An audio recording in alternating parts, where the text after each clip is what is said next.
My name is Rebecca Mitchell, and 5 years ago, during Thanksgiving dinner, my father called me financially irresponsible for pursuing a creative career instead of the accounting degree he'd planned for me. My mother nodded in agreement, adding that my artistic phase was becoming an ongoing burden on the family reputation. The words stung, but I'd heard variations of this criticism throughout my 20s as I built my graphic design business.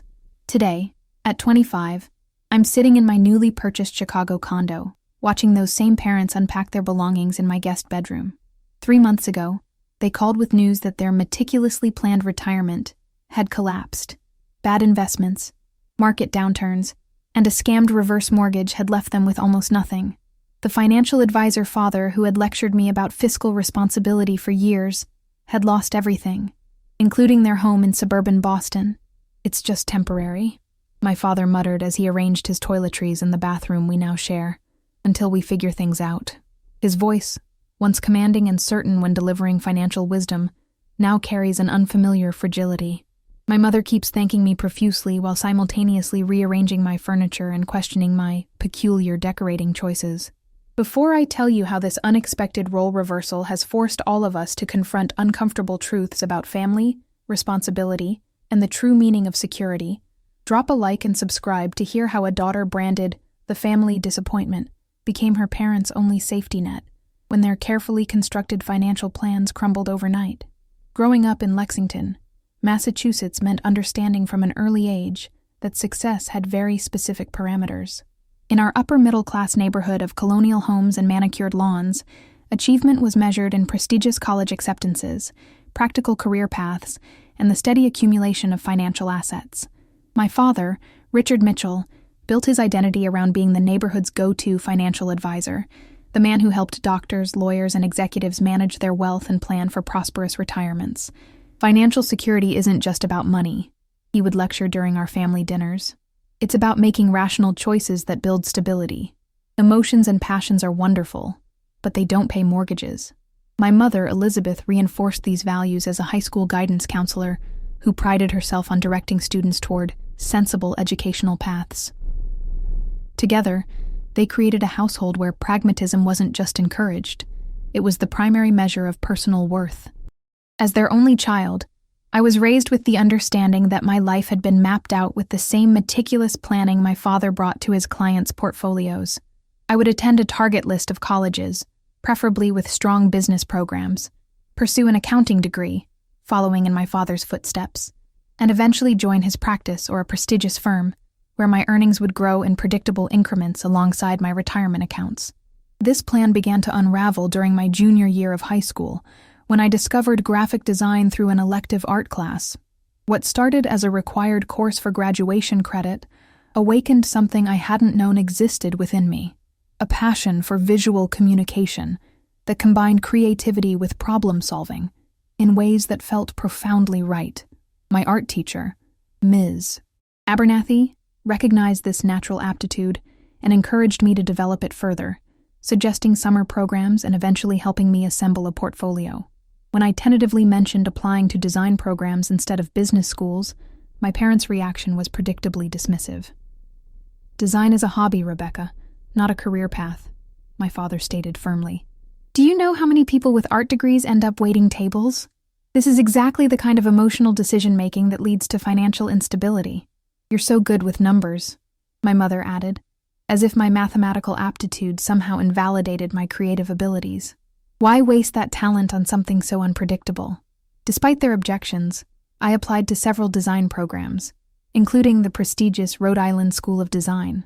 When my acceptance letter arrived, along with a substantial merit scholarship, I expected this external validation might soften their opposition. Instead, it only intensified their concern that I was making a catastrophic life choice. "This is disappointingly impulsive," my father said, after I showed them the acceptance package. "I understand you enjoy this design thing, but pursuing it professionally is simply irresponsible. Your mother and I didn't save for your education so you could gamble your future on a field where success is determined by subjective opinions rather than measurable skills." The subsequent argument established a pattern that would define our relationship throughout my college years and beyond. Any evidence of my growing capabilities and early professional success in design was dismissed as lucky breaks or temporary good fortune. Meanwhile, every minor setback was highlighted as confirmation that I'd chosen an inherently unstable path. Despite this constant undermining, I completed my degree with honors and secured an entry-level position at a Chicago marketing agency immediately after graduation. The starting salary was modest but reasonable for the industry, and more importantly, the position offered valuable experience and portfolio development. When I shared this news, my parents' response was tepid at best. "Well, I suppose it's something to build on while you figure out a more stable direction," my father commented, "though I still think you'd be better off getting some accounting certifications." Over the next 3 years, I worked diligently to establish myself professionally. The entry-level agency position led to better opportunities, and eventually, I built enough client relationships to launch my own freelance business. This transition, from employee to entrepreneur, represented both a creative and financial step forward, allowing me to increase my income while pursuing more varied and fulfilling projects. Each professional milestone, however, seemed to prompt fresh concerns from my parents rather than congratulations. When I called to share that I'd secured a significant contract with a national retail brand, my mother immediately asked if I'd considered what might happen when they inevitably move on to someone new. When my income surpassed what I'd been making at the agency, my father questioned the sustainability of my client base rather than acknowledging the achievement. "Freelancing is inherently unstable," he reminded me during one of our weekly calls. "No benefits, no retirement matching, no security. You're focusing on the current numbers without considering the long-term financial picture." These conversations were frustrating, but familiar. The continuation of a dynamic established years earlier. What I didn't realize was that while my father was lecturing me about financial prudence and long-term planning, his own carefully constructed financial foundation was beginning to fracture in ways he couldn't yet see or wasn't willing to acknowledge. The first hint that something might be amiss came during a Christmas visit home 3 years ago. I noticed subtle changes in their lifestyle. A canceled country club membership explained away as simplifying commitments, postponed renovations attributed to contractor scheduling issues, and a new reluctance to discuss vacation plans that had once been annual traditions. When I asked directly if everything was okay financially, my father dismissed the question with uncharacteristic defensiveness. "Of course everything's fine," he snapped. "I've been managing finances for over 30 years. I think I know what I'm doing better than someone who draws pictures for a living." The dismissal was pointed enough that I didn't press further, although the interaction left me with lingering concerns. My parents had always been careful with money but never secretive about it. Financial matters had been discussed openly, especially when they related to the importance of prudent planning and management. This new reticence represented a departure from established patterns that, in retrospect, should have alerted me to deeper problems. Over the next 2 years, our relationship settled into a strained but stable dynamic. I continued building my business in Chicago, gradually expanding my client base and increasing my income. They remained in Lexington, maintaining the appearance of the comfortable pre-retirement life they'd always planned, while becoming increasingly vague about their own financial details during our conversations. Meanwhile, my own financial situation was improving steadily. After 3 years of careful saving and growing my business, I had accumulated enough for a down payment on a modest but well-located 2-bedroom condo in Chicago's Wicker Park neighborhood. The purchase represented a significant milestone, my first real estate investment, and a tangible symbol of the success I'd achieved in the career path my parents had so thoroughly dismissed. When I called to share this news, their reaction was characteristically mixed. My mother offered congratulations that seemed genuine if reserved, while my father immediately launched into concerns about whether I'd considered all the potential downsides of property ownership in an unstable economy. "I hope you didn't stretch yourself too thin on this," he said, his tone suggesting he assumed I had. Property taxes in Chicago are notoriously high, and maintenance costs can be unpredictable. Not to mention the freelance market could contract at any time. "I've accounted for all of that, Dad," I replied, trying to keep frustration from my voice. "I've maintained my emergency fund separate from the down payment, and my current income covers the mortgage with plenty of buffer. Plus, I've diversified my client base specifically to protect against industry contractions." There was a pause before he responded, "Well, I hope you're right. Just don't come to us if things fall apart. Our retirement planning doesn't include bailing out impulsive decisions. The irony of this statement would become apparent just 4 months later, though neither of us could have predicted how completely our roles would reverse. The call came on a Tuesday evening in March. I was working late on a deadline project when my phone lit up with my mother's name. Unusual, as our calls were typically scheduled for weekend afternoons. Something in her voice immediately told me this wasn't a routine check-in. "Rebecca, I need to talk to you about something important," she began, her typically composed tone wavering slightly. "Your father doesn't know I'm calling you, but we're in some financial trouble." What followed was a disjointed explanation that initially raised more questions than it answered. References to investments that hadn't performed as expected, a home equity arrangement that turned out differently than presented, and mounting debts that had become increasingly difficult to manage. The picture was incomplete, but alarming, especially coming from parents who had positioned themselves as models of financial prudence throughout my life. "How bad is it?" I asked directly, setting aside my work to focus completely on the conversation. "Worse than your father is willing to admit," my mother replied, her voice dropping almost to a whisper. "The truth is, we're facing foreclosure. The reverse mortgage company is claiming your father misrepresented our financial situation, and they're calling the loan due. We have less than 60 days to figure something out." The revelation was shocking not just for its content, but for how fundamentally it contradicted the image my parents, particularly my father, had cultivated throughout my life. The man who had lectured me endlessly about financial responsibility had somehow mismanaged his own affairs so severely that they were on the verge of losing their home. "Does Dad know you're telling me this?" I asked, already suspecting the answer. "No," she admitted. "His pride is, this is very difficult for him. He's been trying to find solutions without involving you, but I don't see a way forward that doesn't include being honest about our situation." We talked for nearly 2 hours that night, with my mother gradually revealing more details about their circumstances. The full picture was worse than initially presented. My father's financial advisory practice had been struggling for years as younger clients moved toward digital platforms and older clients passed away or transferred their accounts to larger firms. Rather than acknowledging this decline, he had maintained their lifestyle through increasingly risky investments and mounting debt, all while projecting the same image of success and stability that had defined his professional identity. The reverse mortgage, a financial product my father had specifically warned his own clients against, had been a desperate attempt to access equity from their home without selling it. When the lender discovered discrepancies in his application regarding their outstanding debts, they triggered clauses that made the entire amount due immediately. "We have some savings left, but nowhere near enough to cover what we owe," my mother explained, "and the market for homes in our price range has been slow. Even if we could sell quickly, we'd barely break even after paying off the mortgage and other debts." The conversation ended with no clear resolution, just a promise that I would think about ways I might help, and that she would work on convincing my father to discuss the situation directly with me. I spent that night researching reverse mortgage complications and foreclosure processes, trying to understand exactly what they were facing and what options might be available. 3 days later, I received the call I had been expecting from my father. His voice, normally confident and authoritative when discussing financial matters, now carried a mix of resignation and barely controlled shame. "Your mother tells me she's discussed our situation with you," he began, skipping any preamble. "I want you to know this is temporary. I'm exploring several options that should resolve things shortly." "Dad, it sounds pretty serious from what Mom described," I replied carefully. "Maybe if you told me exactly what's happening, I could help think through some solutions."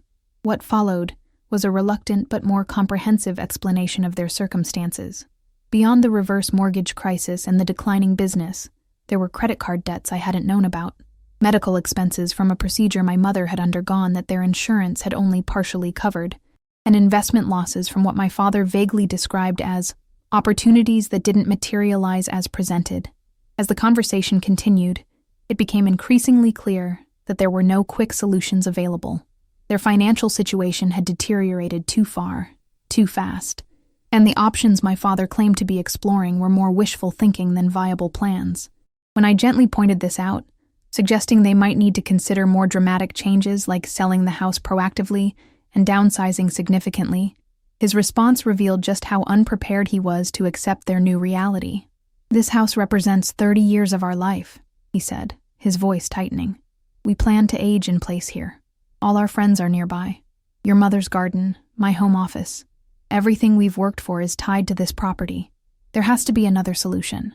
By the end of our conversation, only one viable option had emerged, though neither of us explicitly named it. The unspoken possibility hung between us. They would need to move in with me, at least temporarily, while they sorted out their financial situation and determined next steps.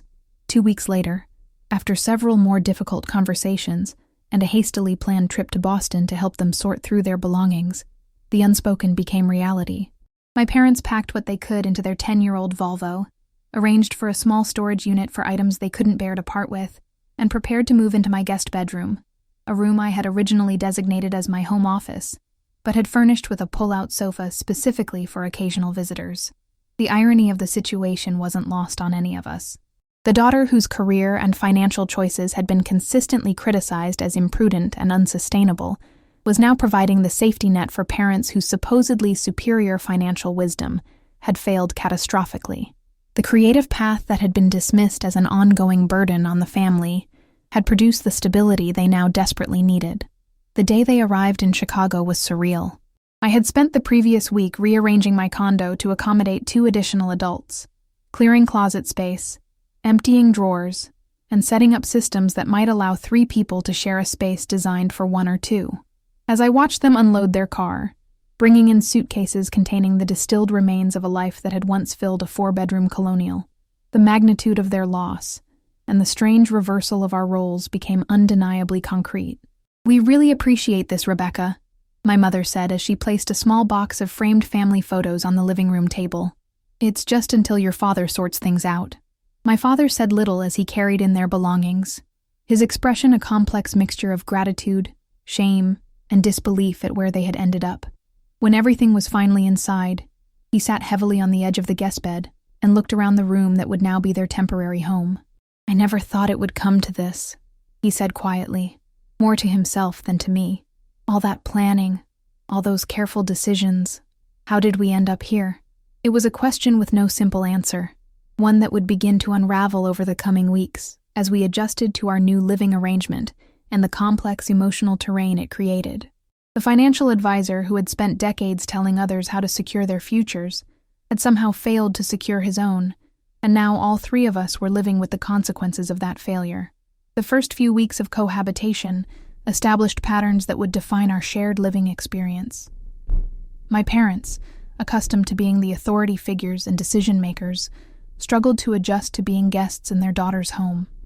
Simple matters like grocery shopping, meal preparation, and household routines became complicated negotiations as we attempted to merge 3 adult lives under one roof.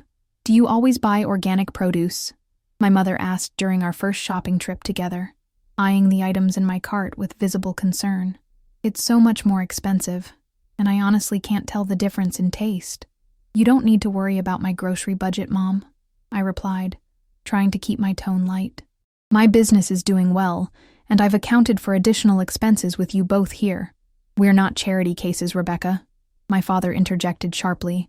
"We'll contribute to household expenses as soon as I sort out our situation."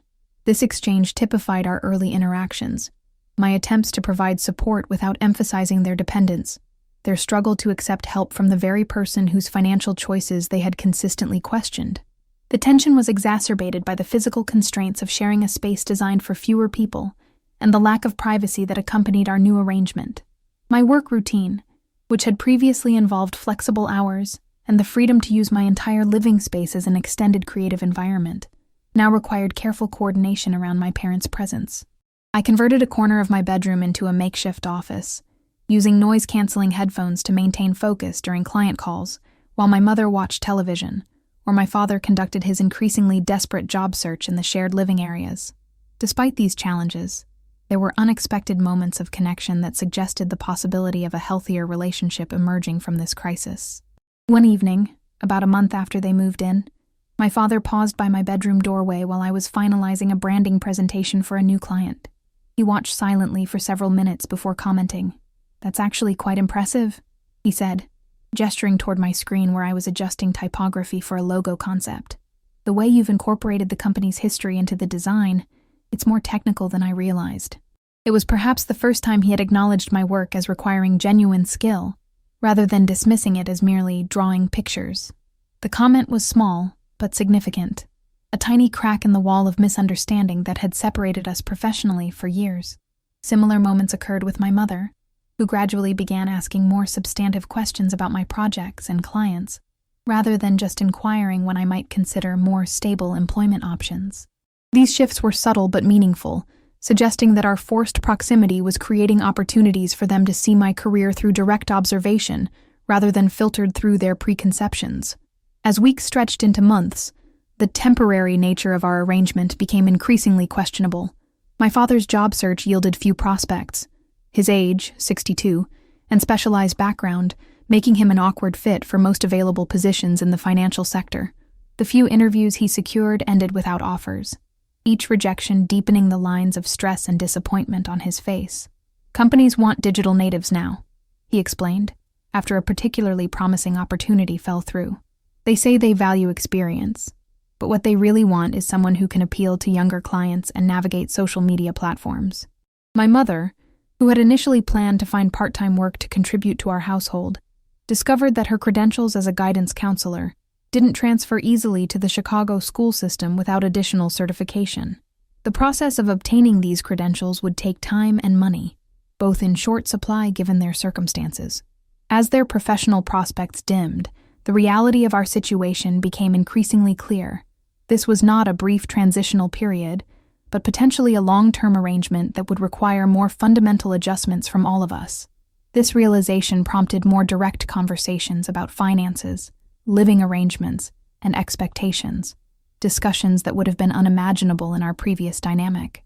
3 months after they moved in, I initiated what I framed as a household meeting to address some of these issues directly. Sitting at my dining table with coffee and the deliberately neutral tone of a business discussion, I presented a clear assessment of our situation. "I think we need to acknowledge that this arrangement might last longer than we initially expected," I began carefully.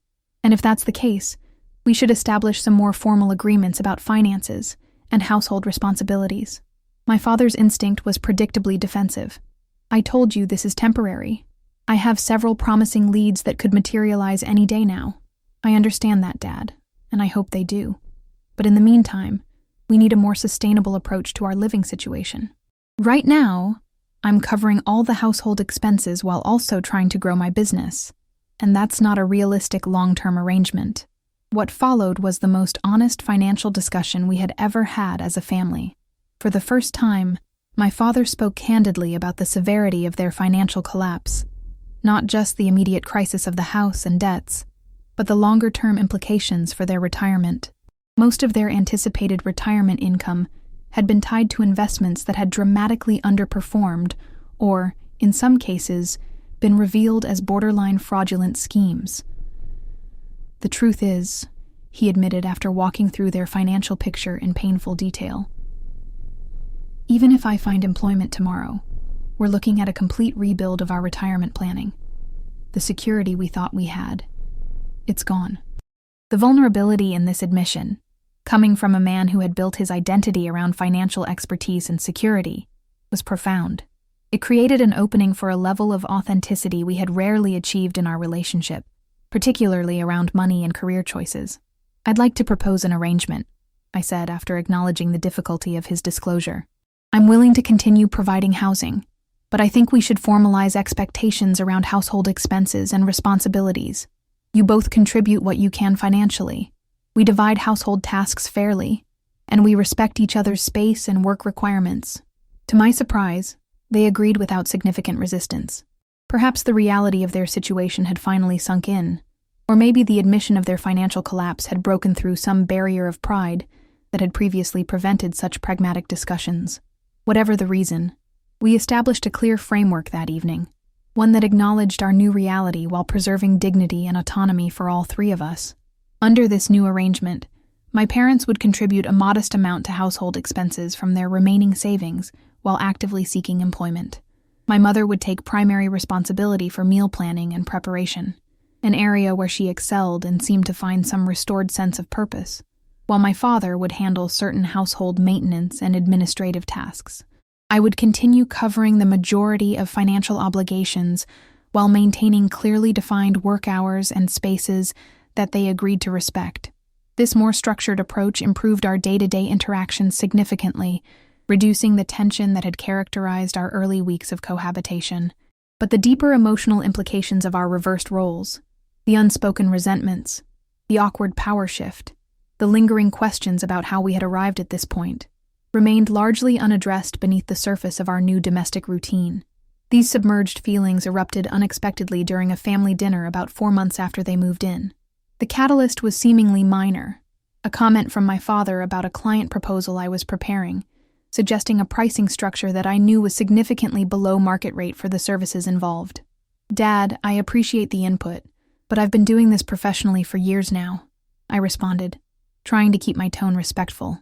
"The rate I'm proposing is actually standard for this type of project in the current market. I'm just concerned you might price yourself out of opportunities," he persisted. "In uncertain economic times, clients are looking for value." Something about this interaction, his continued assumption that he knew better despite all evidence to the contrary, triggered a response that went beyond the immediate discussion about project pricing. "You know, it's interesting that you're still giving me financial advice," I said, setting down my fork and meeting his gaze directly. "Given everything that's happened, I would think there might be some reconsideration of who has demonstrated better judgment about money and career choices." The silence that followed was dense with unspoken history. My mother looked between us anxiously, her fork suspended midair. My father's expression shifted from surprise to anger to something more complex, a mixture of shame and defensive pride that seemed to capture the essence of our current predicament.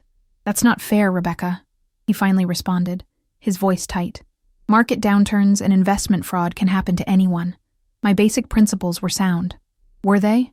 Because from where I'm sitting, it looks like the career you dismissed as unstable and irresponsible is now supporting all 3 of us, while the supposedly secure path you followed led to financial collapse." The words came out more harshly than I had intended, carrying the accumulated weight of years of dismissal and criticism. As soon as they were spoken, I felt a complex mixture of regret for the delivery and relief at finally naming the obvious contradiction that had defined our relationship for months. My father pushed back from the table abruptly, his chair scraping loudly against the floor. "I don't have to sit here and be lectured by my own daughter about financial management. You have no idea the complexities involved in what happened to us." "Actually, I do," I countered, maintaining my composure despite the escalating tension. "I've spent the last 4 months living with the direct consequences of those complexities. What I don't understand is why you're still positioning yourself as the financial authority in this relationship, when all evidence suggests otherwise." He stood up, visibly struggling to control his emotions. This was a mistake. We should never have come here. As he walked toward the guest bedroom, my mother reached across the table and touched my hand gently. "He's hurting, Rebecca. His entire identity was built around being financially secure and providing good advice. This situation has shattered that self-image. I understand that, Mom, but for years, he undermined my confidence, dismissed my career choice, and positioned himself as the ultimate authority on financial security. Now we're living with the reality that his approach failed while mine succeeded. At some point, that needs to be acknowledged." My mother nodded slowly. "You're right, but understanding doesn't always come easily or quickly, especially when it requires admitting such fundamental errors in judgment. This confrontation, though painful, marked a turning point in our household dynamic. The previously unspoken reality of our situation had been explicitly named, creating both tension and the possibility of more authentic interaction. My father avoided me for several days afterward, retreating into stiff formality when interaction was unavoidable, but something had shifted beneath the surface, a recognition that could no longer be ignored or minimized through careful conversational navigation.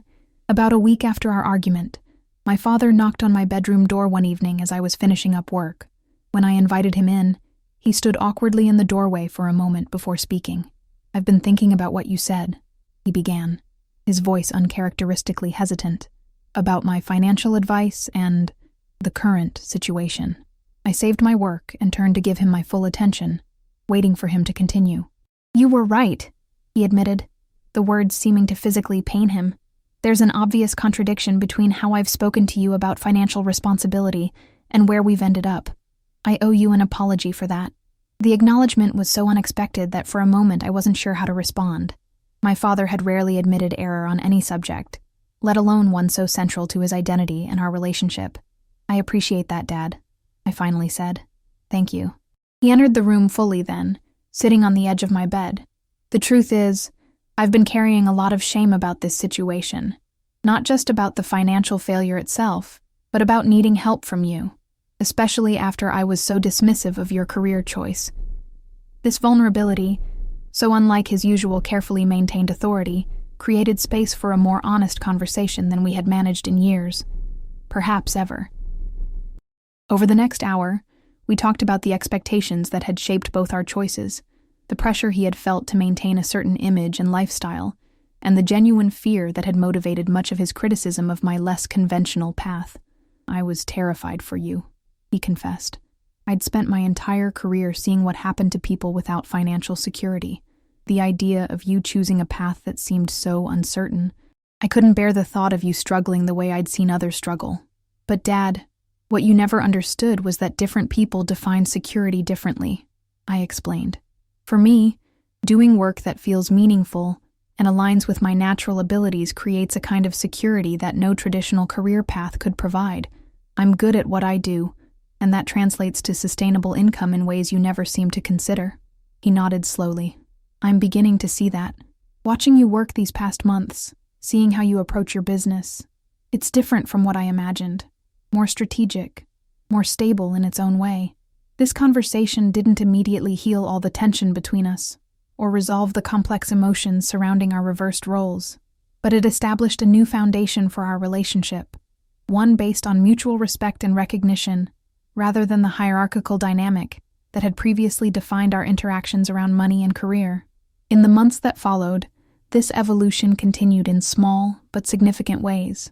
My father began asking genuine questions about my work process and business model, occasionally offering insights from his own experience that were framed as suggestions rather than directives. My mother found part-time work as a teacher's aide at a local school, contributing modest but meaningful income to our household and regaining some sense of professional identity. Their presence in my home, which had initially felt like an uncomfortable imposition, gradually transformed into something more complex and occasionally rewarding. We developed new traditions, Sunday night movies, Thursday cooking experiments, that acknowledged our adult relationships rather than falling back on parent-child dynamics.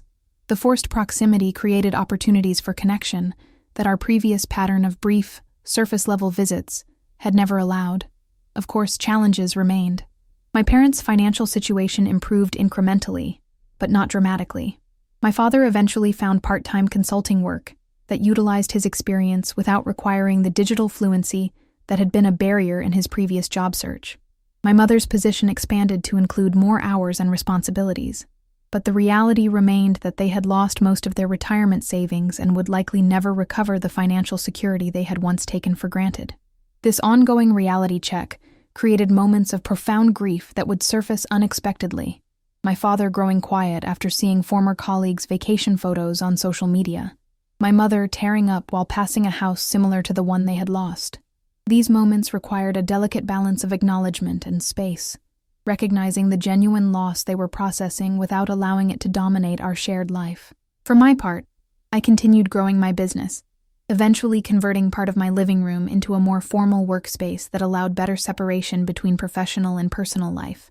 My parents respected these boundaries with increasing consistency, gradually accepting that my work represented a legitimate career rather than an extended phase that might eventually give way to more conventional employment. As we approached the 1-year mark of our unexpected living arrangement, none of us could have predicted how this forced proximity would transform our understanding of each other and ourselves. The daughter, once dismissed as financially irresponsible, has demonstrated remarkable stability and adaptability. The parents, once positioned as models of prudent planning, have been humbled by the collapse of that carefully constructed image. Most significantly, we've begun to recognize that security, financial and otherwise, is neither as simple nor as controllable as any of us had believed. My father's meticulous adherence to conventional financial wisdom couldn't protect him from market forces and fraudulent actors beyond his control. My supposedly risky creative career provided resilience through skills that remained valuable regardless of economic conditions. I think I misunderstood what security actually means, my father reflected during a recent conversation. I was so focused on conventional metrics, retirement accounts, property values, predictable income, that I missed the security that comes from adaptability and doing work that remains in demand regardless of economic cycles. This insight, hard-won through painful experience, represents perhaps the most valuable outcome of our unexpected living arrangement. The financial advisor who once lectured endlessly about conventional paths to security now acknowledges the limitations of that perspective. The daughter once labeled a burden for choosing a creative career now provides the stability that conventional planning failed to secure. They called me a burden when I chose a path that didn't align with their narrow definition of success. Now they live in my spare bedroom because their carefully constructed retirement plans collapsed overnight. But the story isn't about vindication or revenge. It's about the humbling recognition that none of us controls our financial destiny as completely as we might wish to believe, and that family means showing up for each other even when the roles we expected to play are dramatically reversed. 6 months after my parents moved into my Chicago condo, what we had all initially framed as a temporary solution began showing signs of becoming a more permanent arrangement. My father's part-time consulting work remained sporadic. My mother's position as a teacher's aide provided stability but minimal income, and their remaining savings continued to dwindle despite our shared living expenses. The reality of their financial situation became clearer as they began receiving official notices about their foreclosed home in Lexington. The property had finally sold at auction for significantly less than its appraised value, leaving them with no equity and lingering debts that would follow them for years. Each new document that arrived in the mail prompted quiet conversations behind their bedroom door, followed by days of subdued interaction and occasionally my father's renewed determination to turn things around quickly. "I've been speaking with a former colleague who's starting a new advisory firm," he announced one evening over dinner, his voice carrying a forced optimism I had come to recognize. "He's interested in bringing me on as a senior consultant. It could mean relocating to Phoenix, but the compensation would be substantial." My mother's expression revealed that this was the first she was hearing of this possibility, her fork pausing midway to her mouth. "Phoenix? That's quite a change from what we've been discussing." I remained silent, having learned that these periodic announcements of promising opportunities rarely materialized into actual offers. Over the previous months, similar prospects had emerged for positions in Florida, Colorado, and Virginia, each presented with initial enthusiasm before gradually fading from conversation without explanation. "It's worth exploring," my father continued, not meeting either of our gazes directly. "The Southwest market is growing, and my experience would be valuable to a new firm establishing client relationships." Later that evening, my mother knocked softly on my bedroom door, her expression confirming what I had already suspected. "There's no actual offer in Phoenix, is there?" I asked gently after inviting her in. She sighed, settling onto the edge of my bed. "Not exactly. Mark Daniels, the colleague he mentioned, did start a new firm last year, but your father hasn't actually spoken with him recently. It's more wishful thinking than a real prospect." "Has Dad considered that you both might need to plan for a different kind of future than you originally expected?" I asked, trying to frame the question without sounding judgmental. "One that doesn't involve returning to the exact financial position you had before? That's the conversation he can't seem to have," she admitted. "For 30 years, his entire identity has been built around financial success and security. The idea that he might need to accept a permanently reduced circumstance..." She trailed off, her expression conveying the magnitude of what such acceptance would mean for my father. This pattern, cycles of unrealistic optimism followed by unacknowledged disappointment, had become a defining feature of our household dynamic. My father continued to frame their situation as a temporary setback that would inevitably resolve through some combination of his expertise, connections, and market conditions. My mother increasingly adopted a more pragmatic perspective, but struggled to challenge his narrative directly, aware of how deeply it was tied to his sense of self-worth. Meanwhile, our day-to-day cohabitation had settled into routines that worked surprisingly well most of the time. My mother's presence had actually improved certain aspects of my life. Home-cooked meals appeared regularly, the condo stayed neater than it had when I lived alone, and having someone to discuss daily events with provided a welcome change from my previously solitary evenings. My father contributed by handling household maintenance, managing our shared calendar of commitments, and occasionally using his remaining professional connections to provide valuable introductions for my business. What remained unresolved, however, was the deeper emotional reckoning with their new reality and what it meant for all of us moving forward. The unspoken question hanging over our shared living arrangement was whether this was now our permanent situation, whether my spare bedroom would indefinitely be their primary residence, and what that would mean for each of our lives and expectations. This question surfaced unexpectedly during a Sunday brunch at a nearby cafe, an occasional treat we had begun allowing ourselves despite our budget constraints. The conversation had been flowing pleasantly when a former neighbor from Lexington, now visiting Chicago, spotted my parents from across the restaurant. "Richard and Elizabeth Mitchell," the woman exclaimed, approaching our table with the enthusiastic obliviousness of someone unaware they might be interrupting a complex situation. "What a surprise. Are you visiting Rebecca?" The momentary flash of discomfort that crossed my father's face was subtle, but unmistakable. "Hello, Patricia. Yes, we're spending some time in Chicago these days." "How lovely," Patricia continued, seemingly unaware of the tension her question had created. "I heard about the house situation. Such a shame in today's market. When do you plan to settle somewhere new? I imagine retirement in the city isn't quite what you had planned."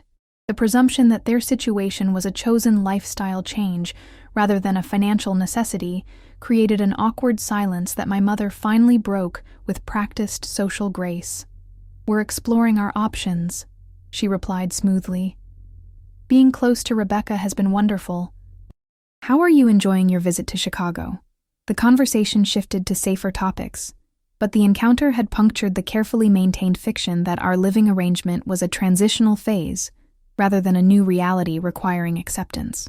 During our walk home, my father remained uncharacteristically quiet, his expression distant as he processed the public acknowledgement of their changed circumstances. That evening, he knocked on my bedroom door, a role reversal from our usual pattern where my mother typically initiated the more difficult conversations. "Do you have a moment to talk?" he asked, his voice lacking its usual authoritative tone. I invited him in, setting aside the book I had been reading. He sat in the chair by my window, looking out at the Chicago skyline for several moments before speaking. "I've been thinking about our situation," he began carefully, "and I realize I haven't been entirely honest, with you, with your mother, or with myself, about the reality we're facing." The admission was so unexpected that I remained silent, giving him space to continue. "The truth is, there is no financial recovery coming," he said, the words seeming to physically pain him. "The investments that failed, the equity we lost in the house, the clients who moved on to other advisors, those aren't temporary setbacks that can be reversed with one good opportunity. They represent a permanent change in our financial reality."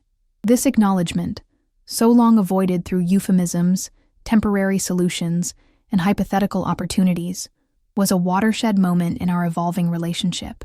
My father, the man who had built his identity around financial expertise and security, was finally voicing what had been increasingly obvious to everyone else. Their previous life was gone, and no amount of optimistic planning or professional networking would bring it back. "I know," I said simply, recognizing the courage this admission required. "I think I've known since you first moved in." He nodded, still looking out the window rather than meeting my gaze directly. "The hardest part isn't even the practical adjustments. Living in a smaller space, watching expenses, starting over professionally at 62. It's reconciling this reality with everything I believed and taught others about financial security." "What do you mean?" "I spent decades advising people on how to achieve financial independence and security in retirement. I followed those same principles myself: diversified investments, regular savings, prudent spending habits. And yet, here we are. Everything I believed about how financial security works, it just collapsed. This vulnerability, my father questioning the fundamental principles that had guided his professional and personal life, created space for a different kind of conversation than we had ever managed before. Not the defensive justifications or implied criticisms that had characterized our early discussions about their financial collapse, but a genuine exploration of what security actually means and how unpredictable life can be despite our best efforts at control. "Dad, I don't think your principles were necessarily wrong," I offered after considering his words. But maybe they were incomplete. Financial security isn't just about following certain investment rules or saving patterns. It's also about adaptability, about building skills that remain valuable in changing circumstances, about connections that sustain you when systems fail. He turned from the window then, his expression thoughtful. Like what you've built with your design business. The ability to shift with client needs, to apply creative thinking to new problems, to maintain relationships that generate ongoing opportunities. Exactly. My career might look less structured than traditional paths, but it has a resilience that comes from its flexibility. When one client reduces their budget, I can pivot to others. When one industry struggles, I can apply my skills in different sectors. This conversation marked a significant evolution in how my father understood both his own situation and my career choices. For perhaps the first time, he was seeing my non-traditional path not as a risky rejection of financial wisdom, but as an alternative approach to security that had proven more resilient than his own carefully constructed plan. "I owe you an apology," he said finally, "not just for our current circumstances and the burden we've placed on you, but for years of dismissing your career choice as irresponsible when it was actually building a different kind of security than I was able to recognize." The acknowledgement was healing in ways I hadn't fully anticipated. For years I had sought my father's approval, or at least understanding of my professional choices. Now, ironically, it had come through the complete collapse of the system he had championed, and the unexpected resilience of the path he had dismissed. "I think we both had pieces of the puzzle," I responded, wanting to honor his experience without diminishing the validity of this new perspective. "Your emphasis on planning and financial literacy gave me foundational skills that help me manage my business effectively. My approach just applies those principles differently than you expected." This conversation became a turning point in our living arrangement, shifting it from a temporary emergency response to a more intentional shared life. In the days that followed, my father initiated a family meeting to discuss our situation with new honesty and pragmatism. "I think we need to acknowledge that our current living arrangement is likely to continue for the foreseeable future," he began, addressing both my mother and me at our dining table. "And if that's the case, we should consider ways to make it sustainable and beneficial for everyone involved." What followed was the most practical and honest discussion we had managed since they moved in. We talked about financial contributions, how they could continue supporting the household within their limited means while preserving some independence. We discussed space considerations, including the possibility of eventually seeking a larger apartment or condo that might better accommodate 3 adults long-term. Most importantly, we addressed the emotional dimensions of our situation, acknowledging both the challenges and unexpected benefits of our shared living arrangement. "I never expected to live with my adult daughter at this stage of life," my mother admitted. "But I've found I actually enjoy many aspects of it, being more involved in your daily life, sharing meals and conversations, even just having company during the day when your father is at his consulting work. And I've appreciated aspects I wouldn't have predicted," I added. "Coming home to a prepared meal after a long workday, having someone to discuss client challenges with, even just the background presence of other people in the space." My father, who had initiated this more honest conversation, contributed the most surprising perspective. "I've been thinking about what this arrangement might look like if we approach it as a deliberate choice, rather than a temporary necessity. What if we considered a more intentional multi-generational household, one where we each contribute our strengths and accommodate our limitations?" This reframing, from crisis response to intentional living arrangement, shifted how we all viewed our situation. Rather than a constant reminder of financial failure and unwanted dependence, our shared household could become a deliberate approach to family life that offered benefits beyond economic necessity. In the months that followed this conversation, we began implementing changes that reflected this more intentional approach. I rearranged my work schedule to include regular midday breaks where I could have lunch with my mother, creating connection points that both of us came to value. My father took on more structured household management responsibilities, applying his organizational skills to our shared life in ways that genuinely improved our collective efficiency and comfort. Most significantly, we began discussing longer-term housing possibilities that would better accommodate our multi-generational household. My 1-bedroom plus den condo, while functional as an emergency solution, had limitations for 3 adults attempting to maintain appropriate independence and privacy. We started researching options that might provide separate but connected living spaces, perhaps a 2-flat building or a larger condo with a converted basement unit. This forward-looking planning represented a profound shift from the previous pattern of temporary solutions and unrealistic expectations of returning to their former lifestyle. It acknowledged that our future would look different than any of us had anticipated, while framing that difference as an adaptation rather than simply a loss. The conversation about intentional multi-generational living also prompted more honest discussions about finances, not just current expenses, but long-term planning for all three of us. My parents shared the details of their remaining assets and liabilities, including retirement accounts that had been significantly depleted, but not entirely eliminated. I opened up about my business finances, including growth projections and strategies for building more sustainable income streams. "I think we need to approach this as a family financial unit now," my father suggested during one of these discussions. "Not to merge everything completely, but to make decisions with awareness of how they affect all of us collectively." This approach, viewing our finances as interconnected rather than entirely separate, represented a significant departure from conventional wisdom about adult financial independence. It acknowledged that circumstances had created a situation where our financial lives were now inextricably linked, at least for the foreseeable future. 1 year after my parents moved into my condo, we celebrated what we jokingly called our cohabitation anniversary, with a special dinner at home. As we reflected on the journey from crisis to intentional arrangement, my mother raised her glass in an unexpected toast. "Two unexpected blessings," she said, her expression thoughtful. "A year ago, I would have seen our situation only as loss and failure. Now I can recognize that it's also brought gifts we might never have experienced otherwise." My father nodded in agreement.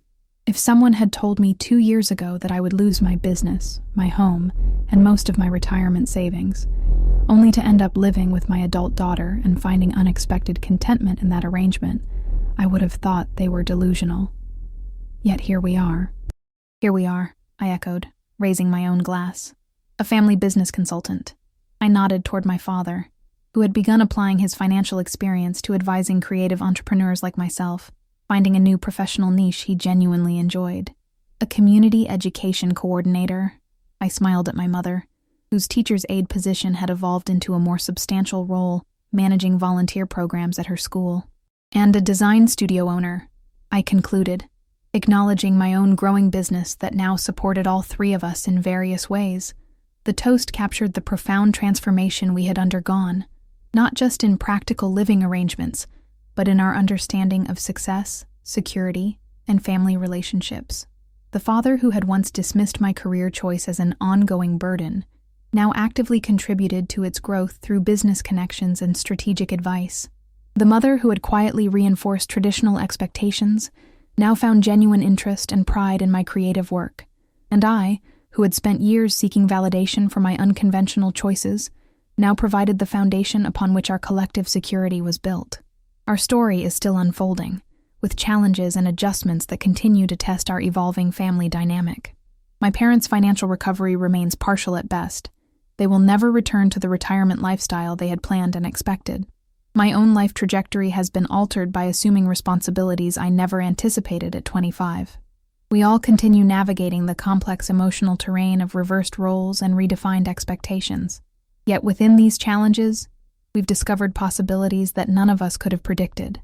My business has actually benefited from my father's financial expertise, applied now with greater humility and a broader understanding of risk and resilience. My mother has found unexpected fulfillment in work that aligns more authentically with her values than her previous career ever did. And I have developed a relationship with my parents based on mutual respect and genuine understanding, rather than the hierarchical dynamic that previously defined our interactions. Perhaps most importantly, we've collectively recognized that security, financial and otherwise, is neither as controllable nor as one-dimensional as any of us had believed. My father's adherence to traditional financial planning couldn't protect him from market forces and fraudulent schemes beyond his control. My risky creative career provided resilience through adaptable skills and diverse client relationships.